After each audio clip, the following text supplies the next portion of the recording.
so that it gives people an opportunity to show up here. Oh, yeah, totally. All right, I'm going to grab a drink and then I will be right back. Okay. I feel like we should have some music playing or something. I like that idea. I'll just whistle into the microphone. I'm going to get a drink. I'm going to get a drink too.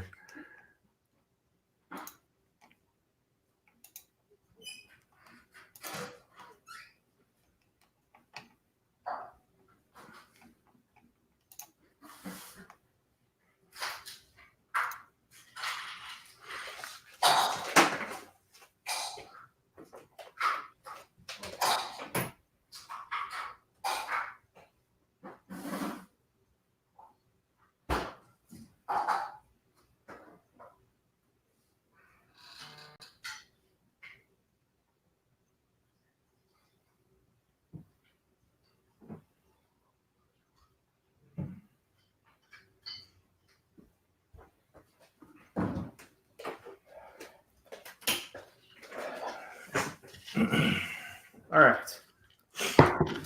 So, any music playing? No music is playing. All right. Should we do this thing? Yeah, let's do it. We're at 189, right? Mm-hmm. I believe so. All right.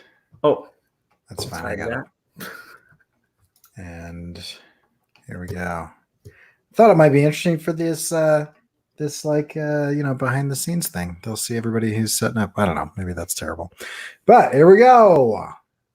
What show is this? 48-hour art check, round 189.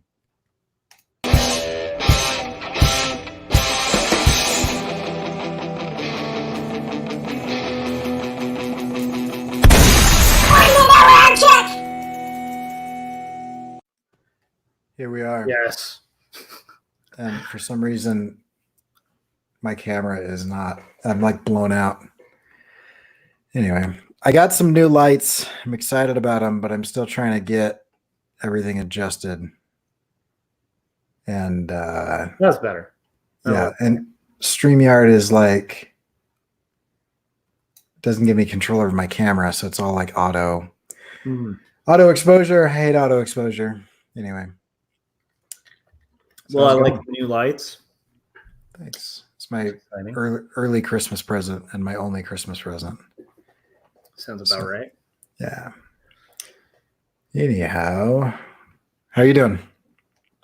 Beat. Yeah, me too. Yeah. I fell asleep at the dinner table with my family tonight while eating dinner. So, wow. Yeah. It's just one of those weeks, I think. But and I'm getting enough sleep. It's not even like I'm like overly tired from not getting enough sleep. That is not it. So anyway. All right. We'll wait to that. All right. Okay. Should we do this? Let's do the check. Let's rock it. Okay. What did you get done in the last 48 hours? All right. So I have gotten further on this, the rough pencils. So cool.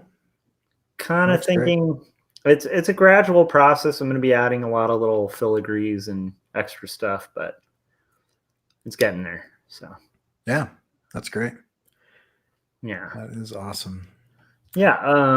And then once done with that, I should be doing all the other interior matter and doing the book design and all that fun stuff. So, and then once that's complete, I'm going to send it for a proof, and then I will come up with a marketing plan for a Kickstarter or whatever else. But I don't want to plan until I know I got a good product to try to back first. So, yeah, that's there's cool. A saying in sales that it's the easiest products to sell are products you actually believe in, and I agree with that. So I don't want to be, huckstering someone and be like, this is going to be the best book ever, and then it comes in with like terrible quality, So that's funny. Yeah, I'm excited about it. It's looking good. Yeah. And we've got Victor in the chats. What's up, man? Hey, Victor. Okay, for me, I I can't remember what the update was on Monday, but several of these have gone on to the next stage. So I've gone from official selection to semifinalist in one and finalist in two others. And I got another rejection. So I'm at 8 rejections and 9 in some kind of process between selection and award winner. So that's that. And then I also, can I share this? I have to make this go away. I also tightened the script up of what I was going to do for my animation. And I am realizing that I have like less than 5 days to get this done. If I want to get it done before the thing. So I've been playing with some ideas. I guess I'll work on that during planning. But I'm one of those terrible writers that writes way too much and then pares things back rather than knowing what I want at first. And so this is a giant, big, long diatribe that will not fit into the amount of time that I have to produce this thing. But that's what I spent most of my time on. And I have not had a ton of time, which I'm sure we'll get into, but yeah, that's kind of that. So that's cool. And it's neat to see those selections start kind of accruing. And honestly, it's been fun to watch and follow that process, Yeah, it's I'm excited about it, and I'm trying to strike this weird balance between feeling like I'm bragging and just being honest, because I am excited, but I also feel very uncomfortable talking about successes that I have, because it always makes me feel like I was raised in a culture where pride is a sin, and so anytime I say anything good about myself, I'm always like, it's not good. So I don't think I'm being prideful. I am just legitimately excited. And so yeah, and I think there's a fine line between pride and just honesty, and you also definitely don't want to shortchange your own strengths. And right, when good things are happening, there is little wrong with sharing it, and that's, I think, what's happening. Yeah, and I'm not saying that I'm better than anybody else or that I deserve this, or I don't know. Anyway, I don't want to say that I'm uncomfortable with it every time and try to justify the fact that I'm saying, but it's exciting and I'm excited about it. I think it's exciting, and I think it's cool you're sharing, because I think most people who are following the art check are kind of rooting for you and like wanting to see successes. And so I think by sharing those, you're actually doing people a favor. I can say for me, I like to hear when my friends are having success. Like, and I hope it makes me have a good day. I hope that people look at it in the way that I intend, which is a year or two ago, I didn't know how to animate anything. And I taught myself how to do this without taking any classes. And now it's an award-winning animation. And so that's kind of cool. Like that. And I don't think that that's because I'm anything special. I think that's because that's what can happen. That's not, it's not unreasonable for people to hope for good things in the work that you're producing. I think it's possible, and I want people to continue to try to succeed in their side projects. I 100% agree with that. So. Anyway, I feel like I'm preaching now. How about challenges for you? Challenges.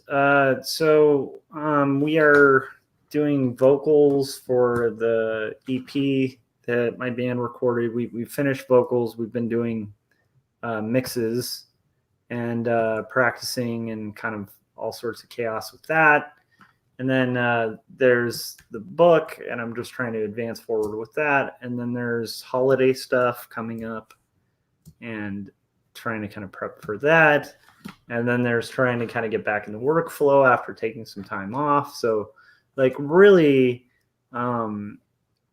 It's just definitely been those days of like, I am doing the work, but strictly out of kind of forcing myself to do it. There's not much in it other than that at this point. And I don't mean that as a negative, because I'm glad I'm forcing myself to do the work, but it's not coming easily. You know what I mean? It's Right. one of those weeks, and I have a suspicion that might continue, and I'm not quite sure what the solution is other than just to kind of, plug it out. Like, I don't feel like I think before taking that week off, I felt like I was kind of on the verge of like burnout. And so Right. I definitely don't have that, and that's good. So I feel like I just kind of have to keep forcing myself to kind of show up and do the work and trust the process. And that's kind of where I'm at right now. Yeah. I don't know if that makes sense, but yeah, no, I think that's good because, we've talked about that analogy of like a kid on a bike, and you've got to kind of pedal pretty hard up the hill, but then at some point, like, it's never always uphill. At some point in time, you'll crest, and then you'll hit that kind of downhill speed where everything is kind of flowing and easy. And the idea is that you just keep pedaling the whole time, whether it's uphill or downhill. And so I think a lot of people take that as like, oh, I shouldn't be doing this, or maybe whatever. But it's like, no, I think it's good to, to do it when it's hard. Yeah. And when you feel like it. Yeah. I mean, to me, I can't help but, because of the, bringing exercise into my life, like that's kind of how exercise works every time for me, where I just, I hate doing it.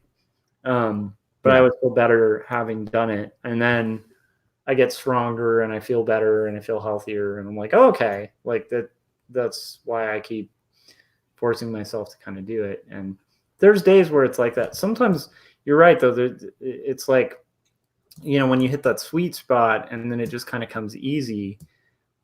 That's one of the cool things about art, is you can have these just inspired times, and where it's all clicking and just everything's kind of working and it's great.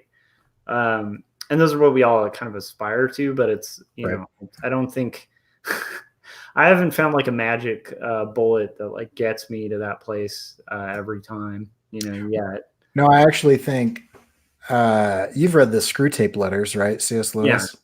Yeah. So for people who have it, it's like a devil, and then he's like mentoring like a junior devil on how to tempt people the best. And the junior devil is all excited because he's like, hey, my subject is like doing all the right things, but he hates it. He's going to church and he's praying and stuff, but he's really not feeling it. And the senior devil is like, dude, that's when it's dangerous, because like if they're doing it when they're not feeling it, like that's when they should fall away from whatever it is. And so I always take it as a good sign, because I think most people are fair weather people, where it's like when it's easy, they do it. And when it's not easy, they go do something else easy. Yeah. Which kind of is the definition of being kind of tossed to and fro, by every wind and wave of whatever is trendy or popular or fun at the time. And those people don't finish things. Yeah. And it also risks, like, even if you do finish things, you can end up in that scenario where you might end up with a success you're not quite prepared for. Because of the fact that, like, when you're doing things when they come easy, it's an old saying, but it's like a steady or a calm sea doesn't make a great sailor. Right. So it's but it is interesting. And I do wish, I wish that were wrong. And I wish that it was like always super easy and inspired all the time, that'd be great. That's not the case. Yeah. Challenges for me, I don't even know how to describe it, but some stuff I can't say publicly, but just crazy stuff. It's the end of the semester. Everything's kind of going crazy with that. I'm behind on a couple things at work, which spills over into my evening so that I can catch up. I've had to shovel my driveway, I don't know, 4 or 5 times in the last 2 days, because it just keeps snowing. And if you don't get to it, then it like freezes into like a solid sheet of ice, and it's just there for like a month before it heats up enough to whatever. Anyway, stuff like that. And then I'm weirdly tired no matter how much sleep I get. Like I was telling Josh before we started, like I fell asleep eating dinner with my family tonight at the dinner table. Just like I was just like resting on my hand. I don't know how long I was out, probably just a couple seconds, but like that's just kind of an indication of like I had more time tonight than I was able to do because I just like sat and just stared, because that was like that was all I was mentally awake to do, is like that much. And so I don't know what to call that. Maybe exhaustion. I'm not sure, but it's not a challenge that comes with the story as much as like it's been a struggle to do stuff. Yeah, no, I get that. So whatever that is. Yeah, and I think it is a little bit potentially seasonal in the sense of just like to me it just seems like there is something about this time of year where it's not fun to work. Right. At home or at work, because it's just like I come home and I'm like, oh cool, there's another 3 inches of snow on my driveway from when I shoveled it 4 hours ago. Yeah, and thinking about it, that might actually have a little bit to do with why I feel exhausted too. Because like this morning, I spent 4 hours in traffic. Yeah, which made me super late to work because California, it's just rain, but just as I've explained before, it's like, yeah, it becomes madness the second there's a drop of rain. Everybody starts freaking out and like speeding or driving way too slow. But yeah, that's pretty mentally exhausting too. So Yeah. All right. Plans. What are your plans? Ooh. I would like to have the rough pencils for the cover finished because we're talking Monday, right? Yep, by Monday. Yeah, so that's definitely a goal. I'd like to make some progress, some more progress on the EP as well. And I'm kind of thinking that might be possible because I think we might be able to kind of go and punch in some of the like when you're mixing, you like realize like, oh no, that needs to be retaken. Just little things. Yeah. And so polishing those up on Monday a little bit would be good. But that kind of project is kind of tough because you're reliant on a band and on the studio and like the people recording, and there's a lot of like elements of it that can't be planned as well as like like your own graphic novel or something like that. So yeah, all the group project stuff comes into play. Yeah, good old group projects. What about you? What's your hope for? Well, so my goal on this is to have this up before they close commenting at the FTC, which would be Monday. And I mean, basically it's Wednesday. I'm not going to get much done on it tonight. So I have Thursday, Friday, and Saturday is kind of what I'm thinking. Realistically, I don't know how possible that is. I would like to say that I'm going to marathon this and get it done by Saturday. And it's just going to be like super limited animation. Yeah, I don't know. I think that the thing that I would keep in mind with what you're working on too is like it's not like the issues you're addressing in this are just going to stop with this one scenario. So I do think you're going to have like a lot of relevance with it, as well. So yeah, like beyond just what's happening right now with the FTC, Right. So I don't know. I've got to pare it down. It's a little heavy on what's, I don't know. It's we'll see. I'll say this. By Saturday I will have something. Maybe there will be maybe I'll break this up into like 3 scenes or something that can be pieced together Nice. at the end. But I mean, let me see if I can pull this up. So I'm right here.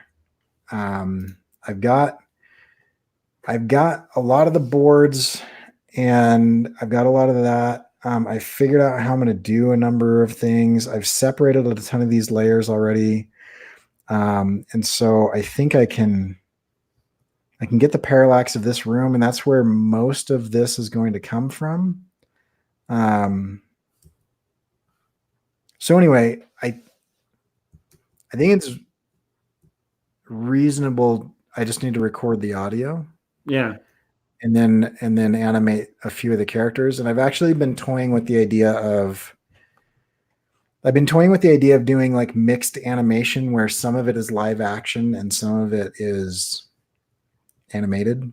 And if I can, and I got my lights, and if I can set up my lights correctly and film this in a way that makes sense, I might be able to act out several of the parts and then run some filters through that and mix that in with the animation, which would save me from illustrating it and animating it. Nice. So like a more updated version of like that old 50s show where you see the mouth moving. something like that. I mean, these things over here on the left are TVs where talking heads are going to show up, and he's going to have a meeting with each of those people. Like it's like a big conference room basically that's going on. Love it. And what I'm thinking is, originally I was going to animate each of those people. But I think what I'm going to do is, in this shot, I will just get friends and family and whomever to like read lines on camera, and then I will run like a threshold adjustment layer on it and like a hue saturation so that it's like stylized, colored. I've done some experiments with it. I think it could work, or it could be way more work since I would have to get like 15 people involved. So I don't know if that would save me time or not. I'll try it. We'll see. I don't know. I think it's so. All things are possible. So, and actually, that actually sounds more potentially doable, I think. Yeah. So, yeah. It's cool. Yeah. So could be interesting. We'll see. It's an experiment. Mm-hmm. So we'll see what happens with it anyway. So there's my long rambly answer with plans. I like it. Cool. So yeah, so we've talked about plans. I think we've nailed all that. Do we have any topics we want to kind of touch on? I don't know if you'd be up for this because this could be a little embarrassing, but I can rip the audio from this video and use it in my animation. Mm-hmm. Would you be interested in taking this time and running through some of these parts with me? Or would that be weird to do publicly? I have no problem with it. That sounds fun. Okay. I think that'd be Kayla commented that'd be super cool. Actually, she did an animation similar to what I just described. At one point in time, she had kind of a video that she did some of the stuff on. So that's nice. Right. I'm wondering if we could invite some people that are in the chat to jump in. I don't know. Let me know in the chat if you guys want to be a voice in this weird animation I'm doing. Maybe we'll have you on to record you or whatever. Okay. So that was just an idea. We could also talk about something if you wanted to talk about something. I'm open. Okay. Let's give it a shot. All of a sudden I just got really shy that I'm going to like act like an idiot live rather than act like an idiot where I can edit it later. Mm-hmm. Okay. So let me put this up. So what we're looking at is this is Schmoogle Book, and we are all executives at Schmoogle Book having a discussion, basically kind of like a recap meeting of what has happened. Got it. And so like my executive assistant is asking, I don't want to say me, but the executive assistant is asking like the main guy or like why we're doing certain things. And so he's like explaining stuff. Okay. All right. And we've got Kayla said she'd be in. All right. Okay. Let me let's just do this real quick. I gotta give me 2 seconds. Mhm. I gotta go turn my furnace off because I want good stuff. So we will be back momentarily. And when we're back, you're gonna see like it's gonna look like winter has come, and about 10 minutes in, like Cory's whole family will be tirading against turning off the furnace.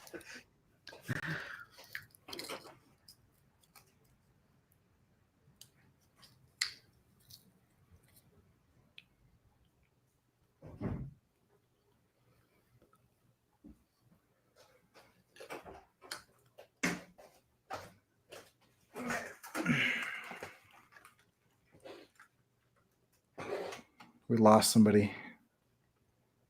Oh, all right, here we go. All right. Okay. Okay. So do you want to say that first line that starts with sir? Sure. Sir, the payment from DE just came through. Great. Put a rare Flockemon in each of their stores tonight at 6. That should deliver the agreed upon number of customers. What's next? Meeting of the department head, sir. Okay, then there's a wall of windows, blah, blah, blah. What's the status on the augmented reality glasses? Fully functional and ahead of schedule. The heads-up display has been tested. 73% of the users were very uncomfortable seeing everyone's credit history and showing people's internet search history ended several relationships. I'm assuming those are initial results. How about after extended use?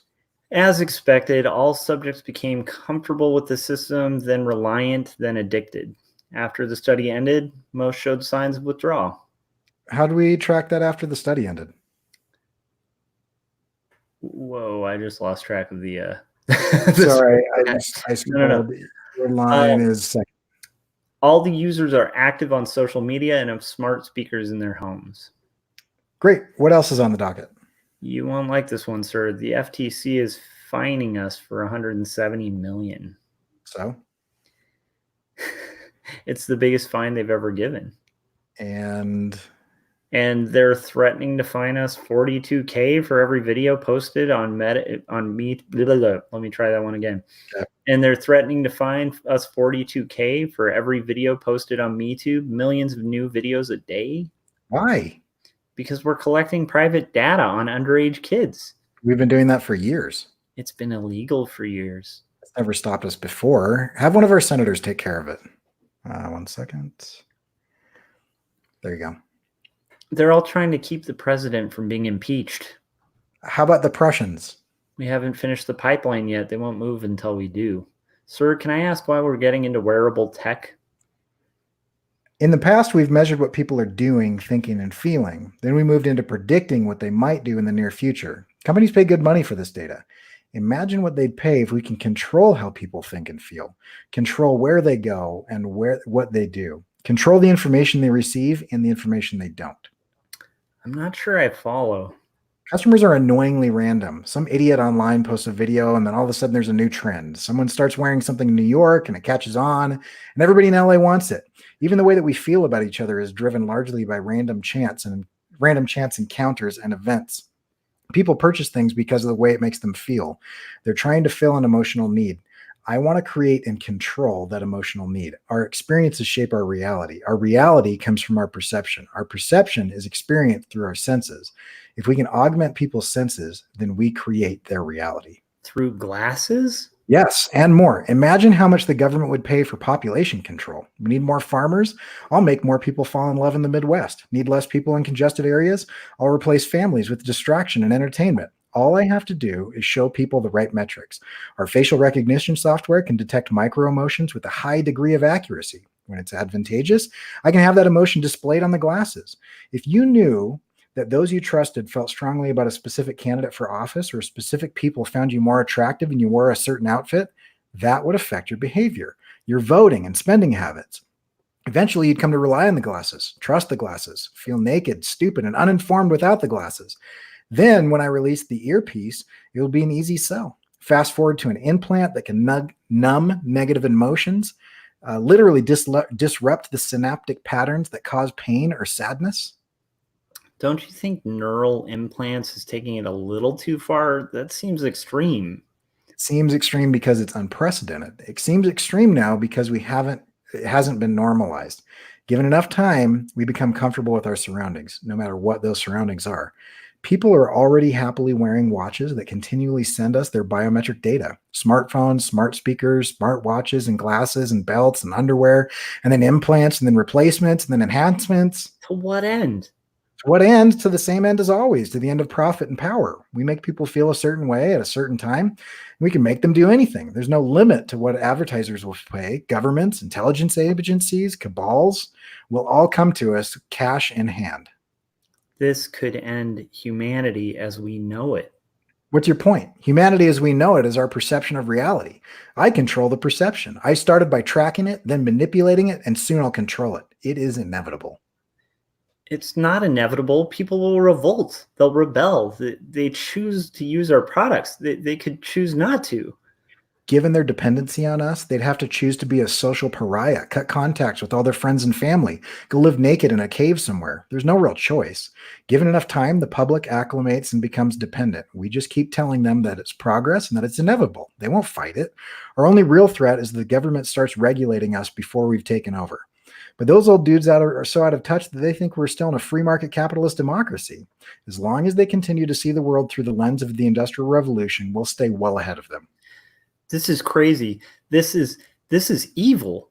We're actively destroying humanity as we know it because. And then he pushes a button and that guy is dead. Nice. There's a theme in my animations. Apparently I just kill off people who are problematic. What's next on the agenda? Well, it seems the position on the board has just opened up and we need to address this, and then it fades out. Nice. Is that massively heavy-handed? That feels really preachy and heavy-handed. It's fun. Anyway, it's dark and preachy, but good preachy. Yeah, I don't know. I want to get a lot of that across. Anyway, reading it out loud is helpful because it sounds way different out loud than it does in my head. Well, so. You could always do like a really bad overdub too, where it's just like fully functional and ahead of schedule. The heads-up display have been tested. 73% of the users have been very, and just have the mouth go. Right. Oh, I don't know. I'm guessing that'll be more like this kind of conversation. Yeah, I've also been looking at, I've been studying how a lot of vector-based cartoons are done. And there's a TV show called My Big, Big Friend. I don't know. Does Benji watch that? No. It's a good show. You should look into it. It's pretty cool. But their mouths don't move. But and I think Jim Lujan does something similar to this, but their mouths don't move. They just have like 5 different mouth shapes, and they keep each mouth shape up for about 3 frames, and then they just rotate it through. Yep. So about every second, there's 3 mouth shapes that are shown while the person is talking, and they don't relate to like the sound that they're making or anything. It's just if that person is speaking, then their mouth is just like boom, boom, boom, boom, boom, boom, boom, and then when they're done, it's closed again. Yeah, I can see that, honestly. So I don't know. I might experiment with a little bit. I like it. Now that I've read that out loud, though, it sounds really silly, and I'm not sure if I like it. It's a little too much, you think? Yeah. So this is my writing process where I write like a novel length thing, and then I cut it down to like a 4-page comic. Well, it's funny. that you mentioned that, because for me, reading things aloud, like my poor wife has had to deal with that a million times, because I find that when I read out loud what I've written, it changes. It just helps me. It helps me realize, like, oh, that phrasing is really weird, you know? Right. Actually, it totally works that way with lyrics too, where you're like writing lyrics and they sound good. And then you're like, when you actually get to sing them, even though the syllables are right and it's like the right tempo, the right iambic pentameter, you know, it's like at the same time, like when you sing it, there's some phrasing that when you put it in a row just does not work. It just sounds, it's hard to sing. It sounds really awkward. And the only way to find that out is by writing it and then singing it and be like, nope, that's not going to work. Yeah. So Angela has wandered in. She doesn't know why she's here, but she's here for the ride. So nice. Well, welcome, Angela. That's awesome. Also, I love her avatar because it's like a honeyed ham that I'm assuming sort of looks like a bear, which is awesome. That is pretty really amazing. cool.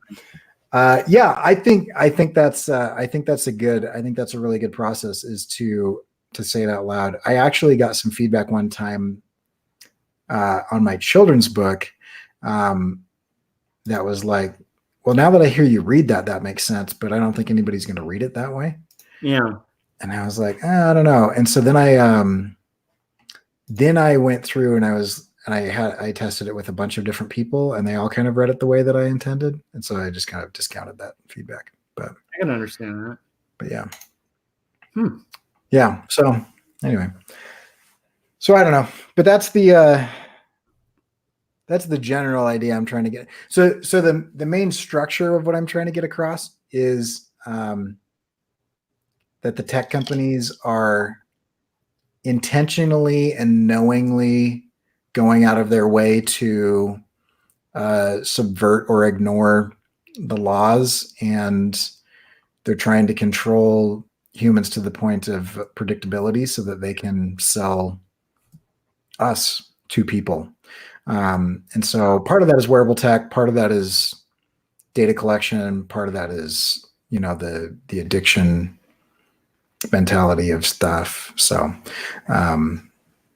anyway, that's what I'm trying to get across. I'm just trying to, it either needs to be, the thing is, it either needs to be really funny or it needs to be better writing. And so I think if I played it up as funny, I could probably cut it down and get a lot of it across. So I don't know if I just do like the Stan Lee thing and just over dramatize everything.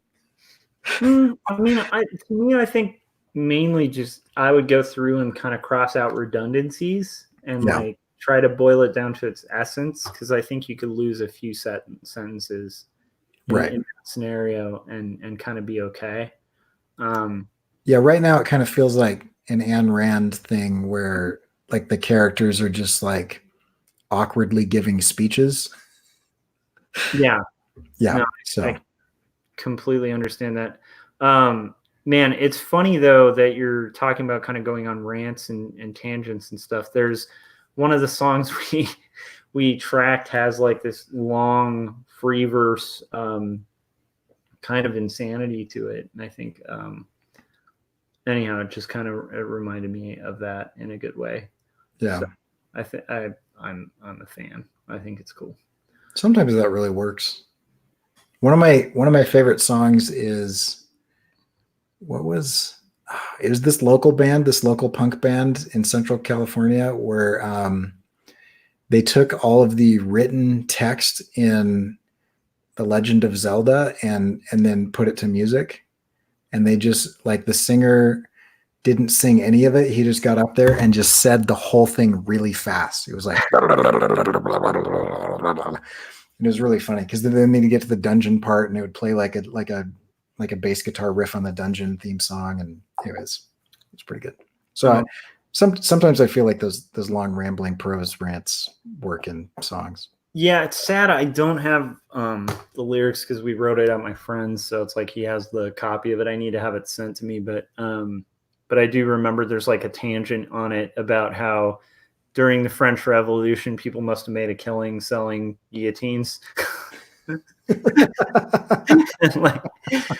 and just like kind of musing on that. But yeah, I think I think that's good. I think also like actually this does end up being kind of a applicable lesson too, because I think when you guys are out there kind of working on your own creative projects and stuff like that, like just reading aloud to another person or with another person, dialogue, especially all dialogue, really starts to help you realize like the flow of it, whether it's too long, whether, like you were saying, is it too serious? Does it need more humor? Right. And also give you a better idea of like the tempo and the pacing and stuff of the writing. So I think that's pretty applicable. Yeah. Yeah, it's interesting. And I've done that. I've done that a number of times. And I think we don't do that enough. I don't know, because you and I are really good friends. Mm-hmm. It's still even awkward for me to be like, do you want to read my thing out loud? Like it's a weird thing to do, right? If you're not used to doing it. Yeah, I mean, that's why, like, I was joking that my wife, like, kind of probably gets annoyed with me having to do that all the time. But yeah, there's maybe 2 people that I do that with, but I don't mind kind of throwing that into the art check, because I feel like that's kind of the purpose of this type of thing. Yeah. So I would encourage everybody as well, get somebody to do an art check with. Like if you're working on personal projects, you're working on scripts, you're working on your own comics, your own like kids books, whatever, get somebody to do an art check with, because it's valuable. Yeah. And I will also say I had a conversation with somebody today that just reinforced the art check, because I was just talking to them, and they're struggling to stay on task. They're struggling to get personal projects done. They start a lot of stuff, but then everything kind of comes up. And I was just saying, like, I meet with a friend of mine like twice a week, and like, even if I completely don't do anything, like I go live Monday and Wednesday at 10 p.m. and sometimes Monday or Wednesday at 9 p.m. I'm like, I've got to get in at least an hour, like I've got to get something done. And so at the very least, like having that accountability it's a minor accountability, but it's frequent. And so like at the very least, I'm putting in, 6 to 10 hours a week, because I'm checking in, I'm checking in. And Frank is saying that I want to do an art check, but I don't know many other artists who would like to get on cam and do it. And I would recommend that we are doing it live on YouTube. I don't think that you have to do it live on YouTube. I think it could be a phone call. Yeah. I think it could be a video chat. We started doing it live because part of what both of us are into is bringing people along with us and helping other people out. And I really like iterating in public, and I like learning and explaining things publicly, because my learning style is very dependent on an opportunity for me to articulate what it is that I'm learning that helps it stick for me. And so that for me is that's just the value it is for me. But I think there is still value in any type of accountability that you can get. The things that I think are essential, I would schedule it so that it happens at the same time. I would make it a non-negotiable. Get somebody that you respect, and they respect you, and then just do it however it works. There have been times where, back when Josh and I were doing this 3 times a week, we'd be like, I don't have time right now. And we would just be like, let's cancel the show tonight, but we will send each other stuff. And so we just on Facebook Messenger, we're like, here's what I did. Here's what I did. That looks great. Yeah. Okay, let's check again or whatever. And so sometimes it can be just that. Yeah. Can be really helpful. Yeah, and I think like the only real giant advantage to kind of doing it on like YouTube or doing it as a stream is there's like for me, I feel accountability to Cory, but it does help also that if I come up empty-handed, I like we kind of don't give each other too hard of a time if we come Right. empty-handed because just life's crazy and we get it. But there's that added element of like, oh, and we're on air and there are people in the chats, and Right. it's like one person watching. You just feel that extra pressure of like, well, I gotta show something because Yeah.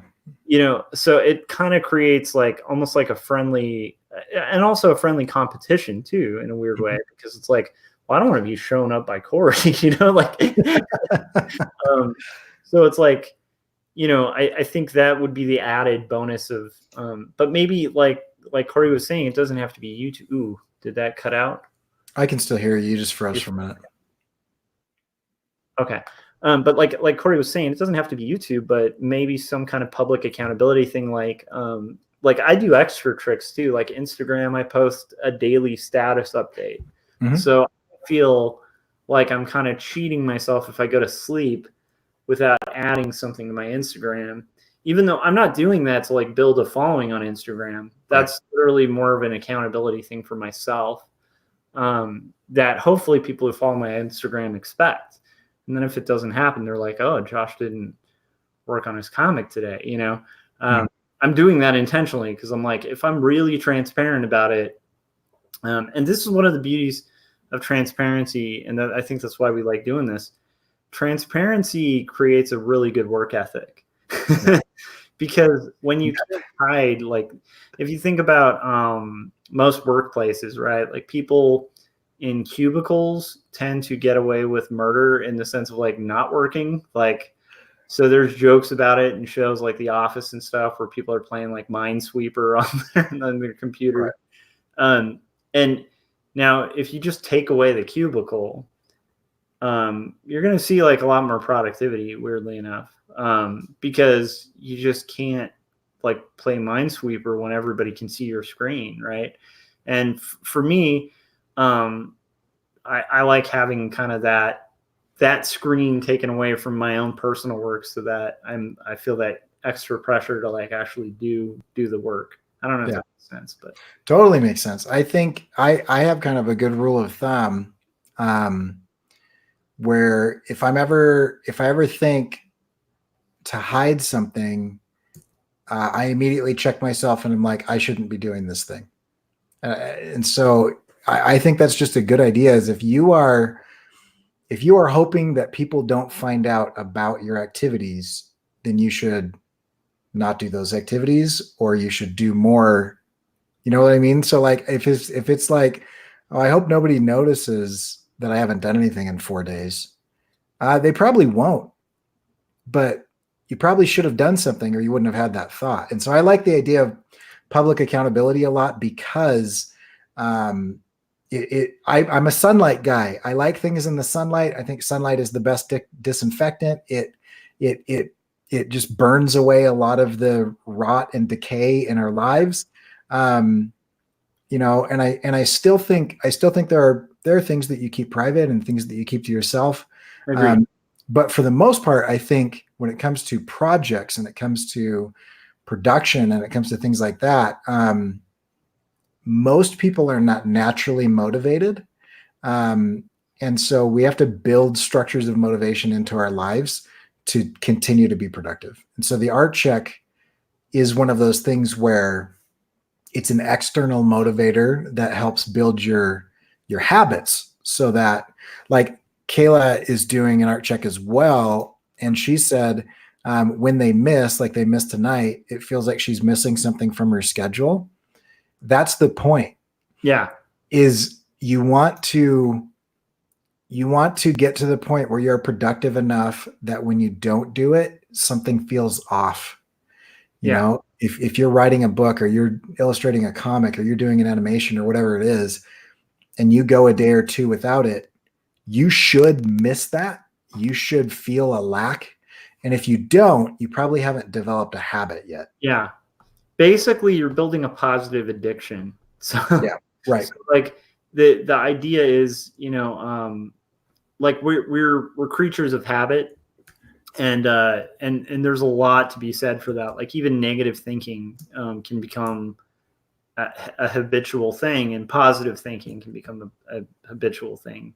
And it's kind of weird because both can have like serious effects on your health. So you'd think that in itself, right, would be motivation. Like, no, I'm gonna be more positive about things because there's all these studies that show that people die younger when they're not positive.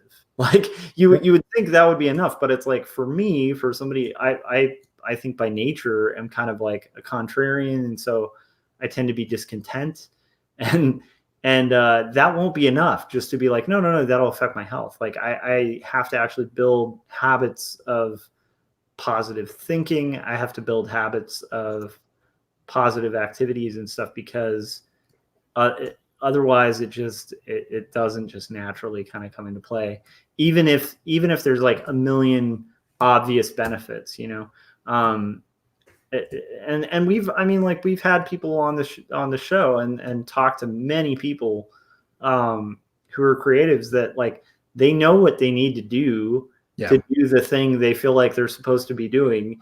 There's a block and they just can't do it. And part of it's just like, you almost want to treat it like, imagine if you could make art like a drug that you're addicted to, like heroin, but it's good for you. Yeah.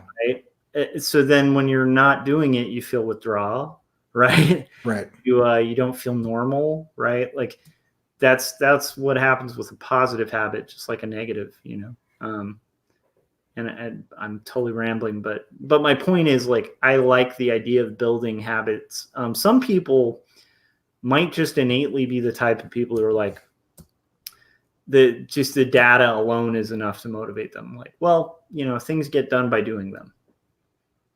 So I feel like I'm supposed to do this thing with my life. I guess I better do that because otherwise it won't get done. If that's enough motivation and you're making plenty of progress on your work, yeah, you don't really need an art check or anything like that. You're probably also a sociopath. Yeah, fair point. Yeah, you might actually not be human, but I'm kidding. If there's anybody that heard that feels like that, you're fine. Yeah, we're just jealous. But it reminded me of, there was an article that that was talked about on the Paper Wings podcast with Chris Oatley and Laura Innes. Mm-hmm. And Laura brought up this article that she read about the sociopath who just viewed life as a gumball machine. And he was like, basically he was like, oh, I want to win a Caldecott, or I want to win an Oscar, or I want to win a whatever, or I want to get that job, or I want to do that thing. And he figured it was kind of just like getting the white bubble gum instead of any of the other color gumballs. You just have to put in enough quarters and eventually you'll get the ball that you want. And he's like, and if you have enough quarters and you put those quarters in the machine, you're not disappointed when you get a blue one because you just need to put in another quarter. It's inevitable that you're going to get the thing that you want. And so he didn't view rejection emotionally at all because he was a sociopath, but he used that to his advantage by just saying, like, it's basically just focused time and effort. And if I just put in enough effort focused in the right direction, I'm putting my quarter in the right gumball machine, statistically, I will eventually get the gumball that I want. Anyway, that's pretty amazing. It's a weird way to view life. I think I've reached the rambly portion of the evening, and I still have to write a contract for a client tonight. So I need yeah, we got to call it. I think we have. I got to share this. Oh, sorry. Oh, I think we both tried to share at the same time. Yeah. So 48 hours sociopath check. Yeah, so I think that is about the time we wrap the check. So yeah, thanks to everyone who joined us in the chats. It's been lively and fun. Thanks, Kayla, for sticking with doing an art check yourself. It's very cool. So yeah, Check out Kayla's art check. Check out my stuff at joshuakemble.com or quarterlystories.com, where you can read my story about faith and mental illness and potentially sociopathy. Did you just invent the word sociopathy? I was trying to think of a way to phrase that. Anyhow, so and then Cory, where can everybody check out your awesome stuff? As always, you can find my stuff at CoryKerr.com. I also like to have conversations with random people on Twitter about random stuff. And I'm doing way more on Instagram. You are currently on my YouTube channel. And so before you leave, hit that thumbs up because the algorithm needs it. And if you haven't subscribed, subscribe. And we'll get more of this. Make sure you also look at the description of this video because Josh has his stuff there as well. And if you would like to see past episodes of what we're doing, we both have a playlist of this on our channels. And you can also go to CoryKerr.com/48HR to kind of get a backlog of that. We have close to 190 episodes. Some are way more focused than tonight. And we've put those ones in a podcast. So anyway, I don't know. But yeah. Okay, so we're going to get a bunch of stuff done. You guys go get a bunch of stuff done, and we'll meet back here on Monday on Josh's channel. Yes.